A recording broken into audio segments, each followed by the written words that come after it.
நமச்சிவாய வாழ்க. நாதன்தாள் வாழ்க. இமைப்பொழுதும் என் நெஞ்சில் நீங்காதான் தாழ்வாழ்க. வாழ்க வளமுடன். அனைவருக்கும் இனிய வணக்கங்கள். நாம் இந்த பதிவில் பேர்ச்சி அடைய போகும் சுக்கிர பகவானால் உங்கள் வாழ்வில் ஏற்படக்கூடிய நற்பலன்கள் என்ன என்பதனையும், கெடுபலன்கள் ஏற்படுமாயின் அதன் தாக்கத்தை குறைக்க ராசிக்காரர்கள் செய்ய வேண்டிய பரிகாரம் என்ன, வழிபட வேண்டிய தெய்வம் யார் என்பதனை பற்றியும் விரிவாக காண்போம். இந்த சுக்கிர பெயர்ச்சியால் உங்கள் வாழ்வில் வளமும் நலமும் செல்வ செழிப்பும் பெற்று வாழ்வில் உயரிய நிலையை அடைய எல்லாம் வல்ல இறைவனை உளமாற வேண்டி விரும்பி கேட்டுக்கொள்கிறேன். நிகழும் ஸ்ரீ மங்களகரமான சோபகிருது ஆண்டு தமிழ் மாதம் மாசி 25ஆம் தேதி, ஆங்கில மாதம் மார்ச் 8ஆம் தேதி அன்று மகர ராசியில் இருந்து கும்பராசிக்கு இடப்பெயர்ச்சி அடைகிறார் சுக்கிர பகவான். ஏற்கனவே கும்பத்தில் அமர்ந்துள்ள சனியுடன் இணைகிறார் சுக்கிர பகவான். 30 ஆண்டுகளுக்கு பிறகு கும்பத்தில் சனி சுக்கிரன் கூட்டணி சேரப்போகிறது.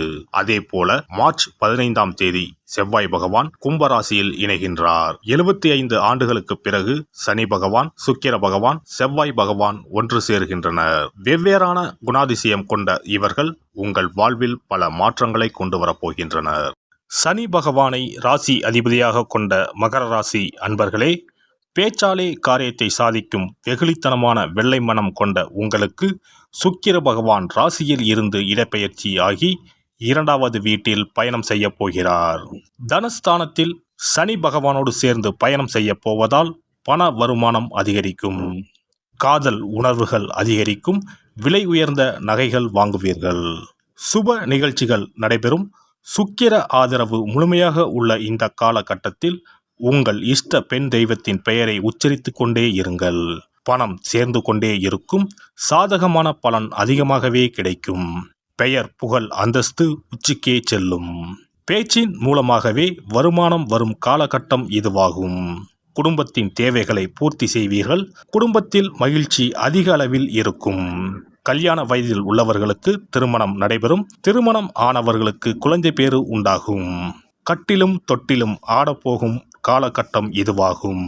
வளகாப்பு போன்ற சுப நிகழ்ச்சிகள் நடைபெறும். காதலில் வயப்பட்டோருக்கு காதலில் ஒன்று சேர்வீர்கள்.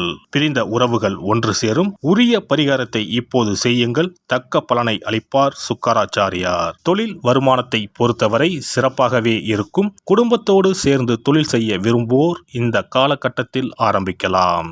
சிறு தொழில் தொடங்க விரும்புவோர் அரசாங்க உதவிகள், பேங்க் லோன் எதிர்பார்ப்பவருக்கு இப்போது கிடைக்கும் வாய்ப்பு உள்ளது. தொழில் தொடங்கியவர்களுக்கு நல்ல வருமானமும் லாபமும் கிடைக்கும் அற்புதமான காலகட்டம் ஆகும். பட்ட கடனை அடைக்கும் சிறப்பான நேரம் இதுவாகும். நீங்கள் பட்ட அசிங்கத்தில் இருந்து வெளிவந்து தலைநிமிர்ந்து வாழும் காலம் நேரம் நெருங்கி வந்துவிட்டது. இனி நீங்கள் தொட்டதெல்லாம் வெற்றியடையும். இழந்த மன நிம்மதியை மீண்டும் பெற்று நீண்ட நாட்களுக்கு பிறகு ஆழ்ந்த உறக்கம் கிடைக்கும். பணிபுரிவோருக்கு பணிபுரியும் இடத்தில் இருந்த போட்டி பொறாமைகள் குறையும். சக ஊழியர்களின் ஒத்துழைப்பு கிடைக்கும். மேல் அதிகாரிகள் உங்களின் திறமையை அங்கீகரிப்பர். மருத்துவ செலவுகள் குறையும். பெற்றோரின் உடல்நிலை சீராகும். இதுவரை தொல்லை தந்து வந்த பாதிப்புகள் குறைந்து உடல்நிலை சீராகும். மாணவர்கள் கல்வியில் சிறந்து விளங்குவர். போட்டிகளில் கலந்து கொண்டு வெற்றியும் அடைவர். தேவையில்லாத பழக்க வழக்கங்களையும் நண்பர்களையும் ஒதுக்குவது சிறந்தது. உடல் ஆரோக்கியத்தில் சற்று கவனம் செலுத்தவும். நட்சத்திர பலன்கள். உத்திராடம் 2, 3, 4ஆம் பாதங்கள்.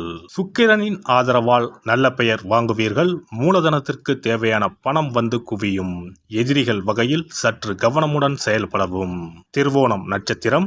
கலை சார்ந்த துறைகளில் ஈடுபட்டு இருப்பவர்கள் நல்ல முன்னேற்றம் காண்பர். புதிய ஒப்பந்தங்கள் கிடைக்கப் பெறுவீர்கள். பிற மொழி பேசுபவர்கள் மூலம் உதவிகள் கிடைக்கும்.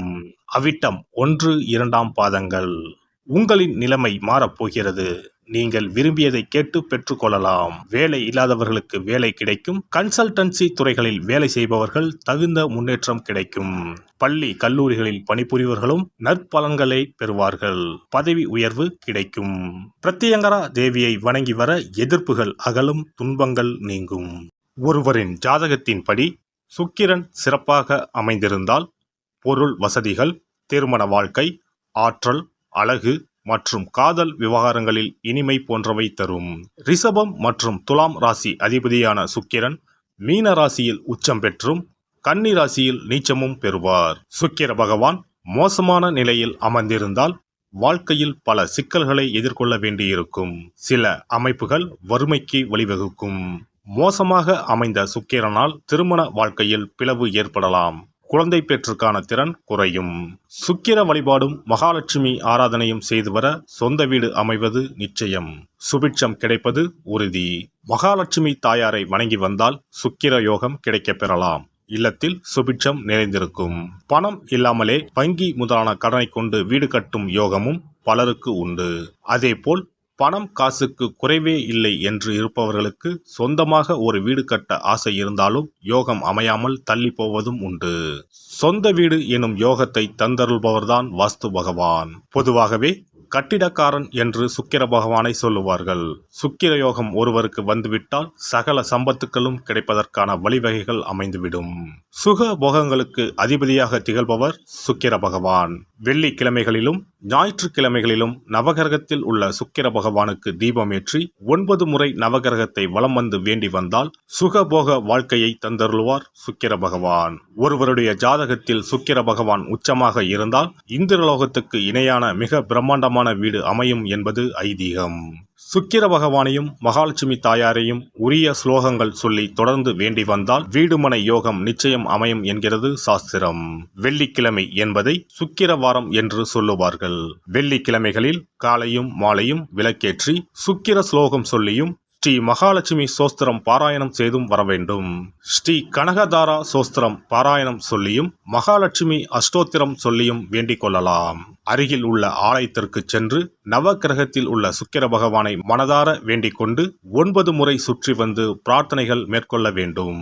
அதேபோல் பெருமாள் கோவிலுக்கு சென்று மகாலட்சுமி தாயாருக்கு வெண்மை நிற மலர்கள் சார்த்தி லட்சுமி அஷ்டோத்திரம் கனகதாரா சோஸ்திரமும் ஜபித்து பிரார்த்தனைகளை தாயாரிடம் வைத்து வேண்டி வழிபட வேண்டும்.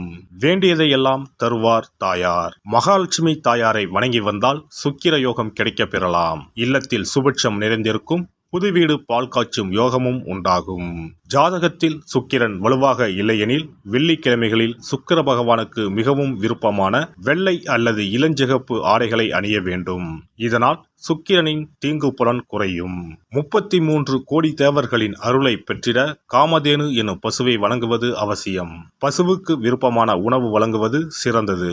வெள்ளிக்கிழமைகளில் வெள்ளை பசுவுக்கு உணவளிப்பதால் சுக்கிர பகவானின் அருட்கடாட்சத்தை பெறலாம். பசுவுக்கு உணவளித்து வருவதால் சுக்கிரனின் பலம் அதிகரிக்க தொடங்கும். இந்து சமயத்தின் மிக புனிதமானதாக தான தர்மம் பார்க்கப்படுகிறது. சுக்கிரனின் அருள் பெற வெள்ளிக்கிழமைகளில் கோவிலுக்கு சென்று வழிபட்டு வருவது நல்லது. உங்களால் முடிந்த அளவுக்கு தான தர்மங்கள், அன்னதானம், நன்கொடைகள் வழங்குவது மிக நல்லது.